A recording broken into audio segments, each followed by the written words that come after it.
Well, Alex, thanks so much for having me join you for the inaugural Scale That Summit. I really appreciate the opportunity to share this because it's one of the things that is closest to my heart, and that is why most marketing fails. And most of us right now are trying to figure out, how do we actually craft a message or go to market without offending people?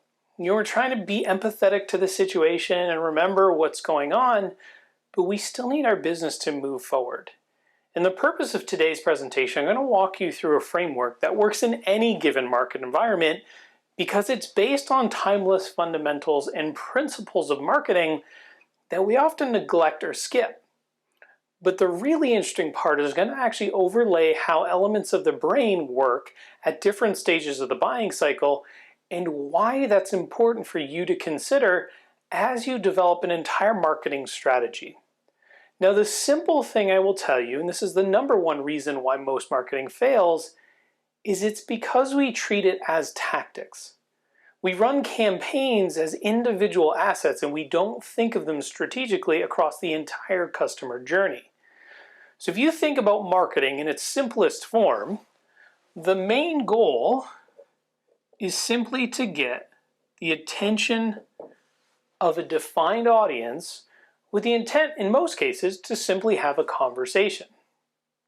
Now, the way that most marketing works, it's broken down into three categories. You have paid, owned, and earned.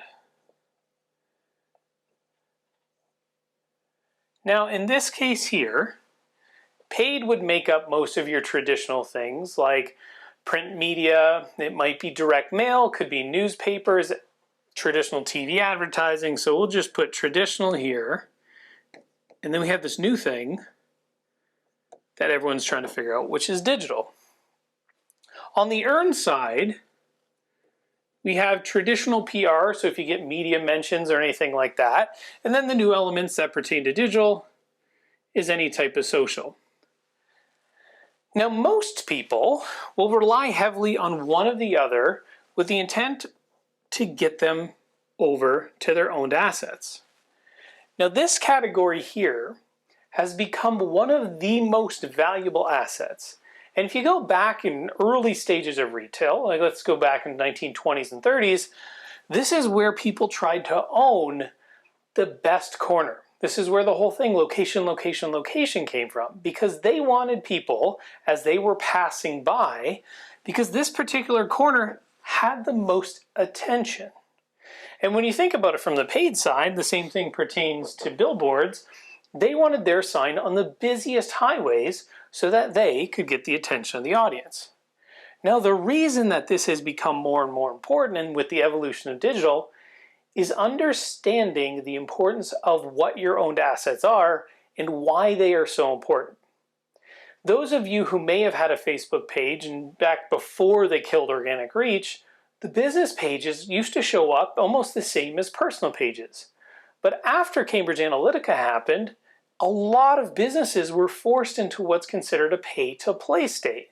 So their organic reach has essentially been wiped out.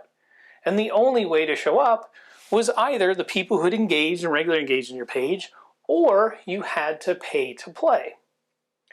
So some businesses had been completely wiped out when the organic reach went away. And in 2021, Google's going to do something similar with how they're changing how data is processed on third-party sites. So when you rely on other people's platforms and don't build your own, which the biggest one's going to be email, you're relying on how these other things work. So the most important thing to do is make sure you're building owned assets, like your own website, your own customer base with email. I mean, you probably heard it before. I mean, the best salespeople, they have their own Rolodex. Well, the modern day Rolodex is their email and contact list that if anything happened, so for example, if their Facebook page got wiped out or if their LinkedIn account got deleted by accident, intentionally, whether it was a platform violation, they still have the means to communicate with customers. So making sure that overall your strategy has to drive to an owned asset. Now, when I think about how this works in relative to how most people buy, there are 3 stages. You have awareness, consideration, and decision. Now, at each stage of this, people's brains are reacting in different ways. When I'm looking at awareness content, this is actually the root brain firing. It's that flight or fight mechanism that determines, like, is this going to kill me or not? Once you move down inside these steps, you start to say, okay, you know what? It's not going to kill me. Your emotional brain begins to kick in. That is your limbic system. This is the emotional center of the brain where you're going to decide, do I like that or not? And when it comes to brands, if you have a negative emotional response, in most cases, you're never going to buy. I mean, it's the same thing when you walk onto a dealership lot, if you're buying a car and you're approaching, it's an aggressive sale, you're like, I just, you know what, I don't feel comfortable, I don't want to shop here. Okay, that's why most people then move down into the final stage, which is your neocortex. This is the logical part of the brain. And if I stick with that car analogy, this is why people move down. The first thing that salesperson is want to get you into the car so that you can experience it. It's that experience that then creates the positive emotional thing. And then it comes down to the logic part where you're just simply trying to justify it. So the neocortex, being the logical part of the brain, is the final step on whether we decide whether or not to purchase. Now, knowing that this is generally how the brain works, it's also how most of the paid platforms, especially in digital, are structured. They want you to create content so people become aware of who you are. They want to increase the engagement with some type of opt-in. Usually that's some type of form or a registration to an event. And then the last part is the decision, which is that actual transaction. These are the steps that they make because it's based on actual brain science and how behavior works when it comes to purchasing. Now, if you think about it, I can't pay somebody to make a decision, and the press can't force a decision. They might be able to influence it a little bit higher up, but they can't ultimately make the decision on the person's behalf. This is where you start to get the shape of a funnel, and you start to see what they would call top of funnel, middle funnel, and bottom of funnel activities. These are all the stages in marketing.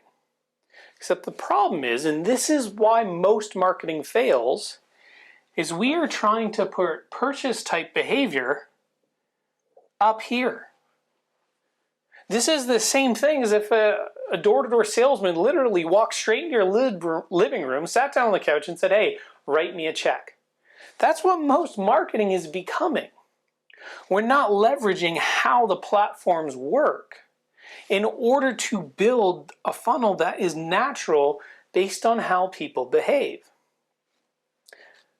Furthermore, and this is where most people miss, and they stop the funnel right here. If you were to ask most business owners, most traditional business owners, how did you build your business? They're going to tell you it's built off of loyal customers coming back and referrals. Yet when we think marketing, we're constantly thinking, hey, I need awareness, I need traffic, I have to get more people to my site. Yet we neglect the behavior down here. And when it comes to building strategies, especially for digital, the data that we have coming from existing customers makes it a lot easier to do the things we need to do when it comes to buying media up here. So if I were to build the way it would work now, the first thing I would prioritize, how do I get more existing customers to come back? One of the biggest numbers when it comes down to the success of measuring marketing is lifetime value. Because the more somebody spends with you, especially as an existing customer, and you can bring them back, the less you have to spend in paid marketing, which ultimately drives down your customer acquisition costs. So right here is the first place I would start. How can we get our customers to buy more from us? Now, in some cases, that might mean you need to increase the value you're bringing to them. You might want to introduce a new product or service, but you don't have to go through the whole chain. The other reason this becomes more important, the closer you work to the transaction, this box here, the more profitable businesses tended to be. And the reason why is when they decided to move up a level in their campaigns, they already knew that this thing here, this widget, this service, this product, they knew that it closed. The worst thing you can do is run entirely cold traffic into a funnel when you don't know if the thing that you sell works, because you can't evaluate whether it was the creative or the product. So this is why you see, especially in software, we have beta users go through, because this down here validates whether or not the product or service is good. If that's the case, before we go into a big campaign, we want to see if these loyal customers can now send referrals. And again, you notice we're not going all the way up to the top yet, because these people tend to know people who are in market, who are already considering what products or services are needed. Then when we move up, it's as simple as saying, okay, we know that this is working. We have referrals coming through. Again, you'll see this a lot in software. Then we need to figure out, okay, what are we going to do in terms of creating assets to drive people through our marketing? So here we're going to have social posts, video content, etc. Now without this content, remember, we're going to make that vital mistake of trying to put consideration things right here. So we need to figure out, how do we create content that is going to meet the need at each stage of this buying cycle? Now for most people, they're like, well, I have no idea what content I need to create. I don't even know where to start, because I only know my product. Now I'm going to give you a framework that goes back, I think, to the 1940s from Eugene Schwartz, and it's called the Upside Framework. When we get into these sections, this simple framework allows you to figure out what type of content or messaging do I send to an audience at a given point in time. The U here stands for unaware. Most people at the very, very top of the funnel, they don't even know that they have a problem. And with the type of content you create, you can introduce the problem to them and say, listen, like, I took a look at your website, which is something we've done multiple times to help close clients. I took a look at your website and I noticed you were missing a Facebook pixel and Google Analytics. It's kind of like, oh, I didn't even know what those things were. Or I didn't know that I needed them. I thought that was just for e-commerce. So now they've graduated to what's called problem aware. Now they know, oh, well, I don't have that on my site. You can introduce the concept of why it's important. Because if there's no context or no pain, people will not advance down the funnel to the next section. If they don't realize why that problem is relevant to them, there's no point for them to look for, which is the next step, a solution. When they realize the consequence of the pain, and the greater the severity, the greater people are willing to pay, you can then introduce, hey, the way we typically fix this is X, Y, Z. You know, we use Google Tag Manager, and we install the pixel for you, and we make sure that Google Analytics is set up to measure how people move through. Now, to be fully transparent, I actually use this framework the first time to meet with most clients, because we have to show them why you track each step. So when we properly set up Google Analytics, it's looking at how people navigate to here, but it's also looking at how customers are coming back. So I'm doing what we do in our client process. So then it comes down to decision or deal.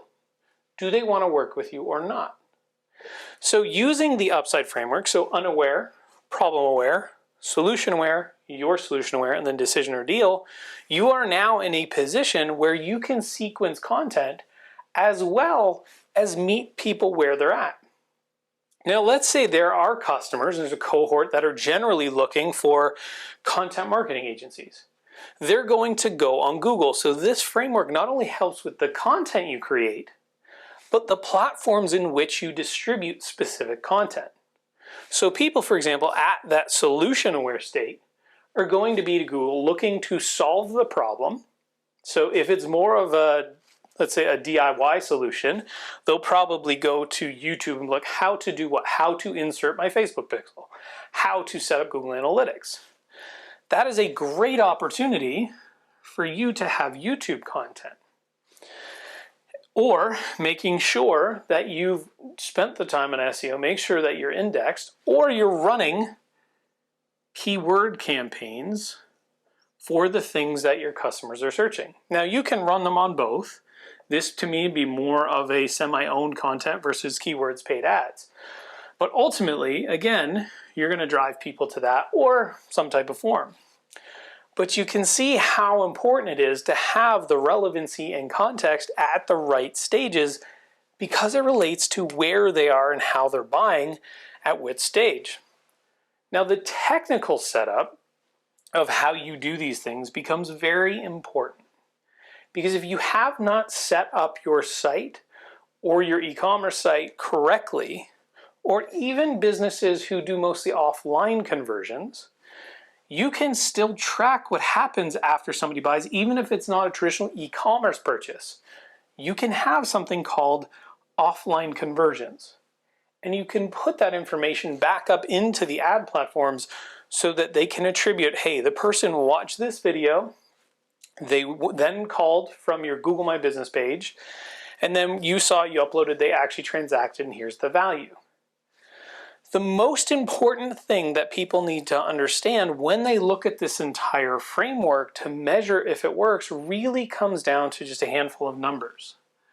The first is cost per lead.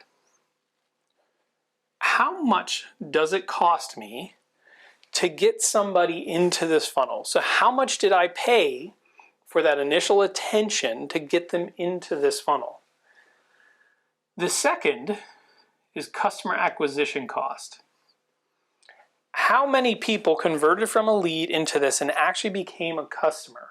And how much did I have to pay for that customer? The last and the most important is LTV, which is lifetime value. How much did that customer spend with me? Now, these three numbers are all relative. I may pay more for a lead that has a higher lifetime value. Whereas if they're not converting, this number here doesn't really matter. I might pay twice as much if I know that they convert at a higher rate. Now, one thing that's super crucial to understand, if you want to scale using any form of paid media, whether it's traditional or digital, your lifetime value has to be 3 to 5 times your customer acquisition cost. If it's not, you won't have enough capital to scale your advertising efforts. Now, some of you are looking at this like, man, I don't even know where to start. I don't know how to track this. I don't know how to build this whole thing. I don't even know where our benchmarks are today. The fast way to calculate costs per lead is simply take the amount you spent last year on advertising. If you want to do it by quarter, that's fine too. Take the total amount you've spent on marketing and advertising and divide it by net new leads. So how many new people came in? And for simplicity's sake, don't worry about referrals or anything. Just simply say, I spent this much on marketing, this is what I have, and that will give you that number. Your customer acquisition cost, same thing. How much did you spend on marketing and advertising and divided by the net new customers? And then the last one here is the lifetime value. Just take a broad look at your customers and look at what they spent over that 3-year range. That's generally a safe number to figure out how much they're worth. And then simply look at it. Are we on track? Can we scale? Can we continue to do this? Or do we need to make changes in how we're buying and positioning our media? Because I can tell you, as you work through this, You can develop a really simple start by simply working close to the transaction with just your loyal customers and getting referrals. But once you start to move up into the advertising space, you have to be a lot more tactful and strategic about how you position campaigns and where you're driving them from. Now, the good news is the ad platforms actually allow you to pull out this data here about your customers and create something called a customer list and a lookalike. Now, the thing that's valuable about the lookalike is it's going to provide you with a lot of the information that you may not be able to willingly target or be able to target. So things like sports teams, income status, relationship status, where they went to school. It's going to compile thousands of data points into one hashed file. And hashed simply means they delete it so you and I can't see it. But inside the ad platform, this audience allows you to go find these people. So if you're looking here, it's like, well, I have no idea who these people are that are unaware of the problem. I really can't figure out who's problem aware other than maybe a couple identifying traits. I just have no idea to trait. It's not until we pass this line where people start to raise their hand through keywords or how they behave. But this part up here, the unaware and the problem aware, we're pretty much guessing. Except if you look this type of thing here. So using a lookalike audience is going to position you up here to have a head start. You're going to be able to put your content in front of the right people, or hypothetically the right people. The cool thing is as you structure the rest of this, and they check boxes moving closer to the purchase, the ad platforms start to process this information a little more concisely. They start to say, okay, you know what, this person's engaging with your content. They're watching for 50, 75% of the video, or they're actually watching and clicking through to your landing page and converting. They're filling out an email form. I'm going to show it to more of those people. The really cool part is, as you say, so let's say here, you create a landing page for a webinar. The ad platforms can say, hey, you have people registering for the webinar. So we started with a customer list lookalike, and they've come through. Now we're going to actually take a look and say, hey, go help me find another lookalike audience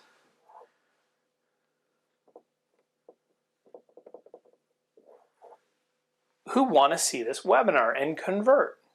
And then we simply just feed that back and it runs it a second time. Then we start to move down, and these are people who book a call.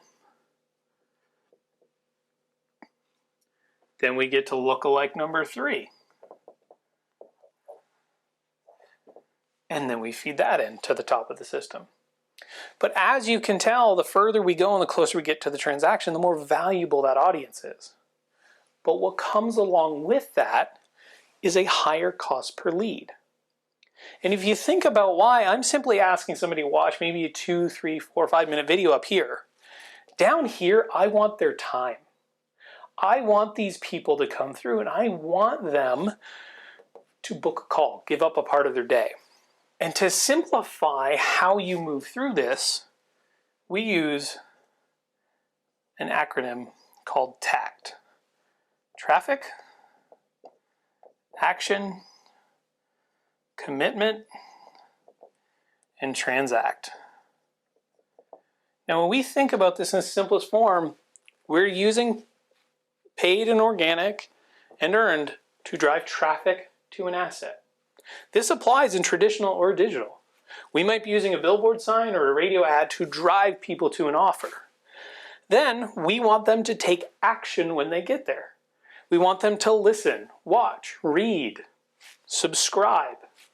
Then we want some form of commitment. We want them to book a call or give us their email in exchange for something.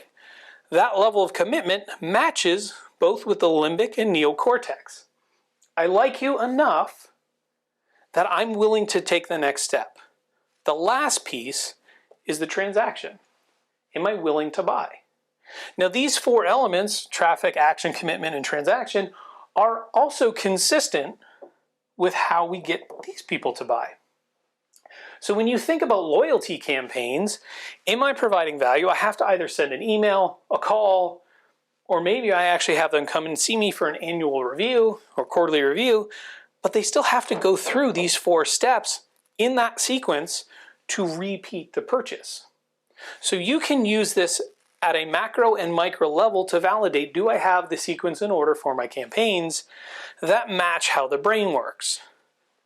Now the last thing I will leave you with is to understand how content really fits in.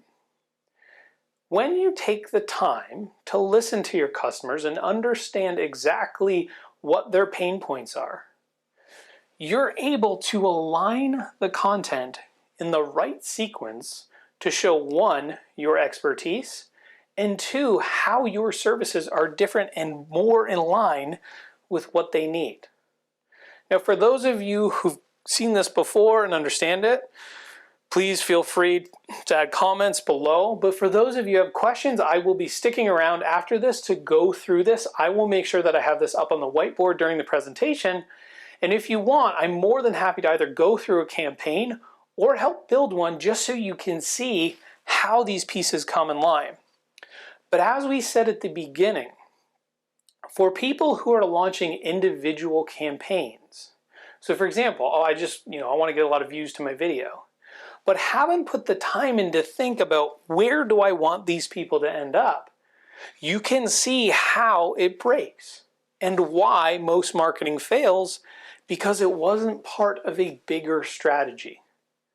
Now, as you go through this, you're going to hear about some other tools that will help you map out the buyer's journey, but I wanted to put it in a simple framework so you could understand, one, how media is bought, but two, why you need to develop in a very strategic sequence, ultimately because that's how the brain works, and that's how we've been buying for hundreds of years. So for those of you who might be intimidated by digital or trying to figure out Facebook versus Google versus TikTok and what to do, just understand that the structure itself hasn't changed since we came up with radio ads back in the 1920s. It's just a matter of understanding, how do I create and distribute content to get the attention of where my audience is, and then nurture them through the sequence till ultimately we're doing business together. I hope you guys found this helpful. I'm really looking forward to sticking around for the questions, and hopefully we can help you fix why your marketing's failing.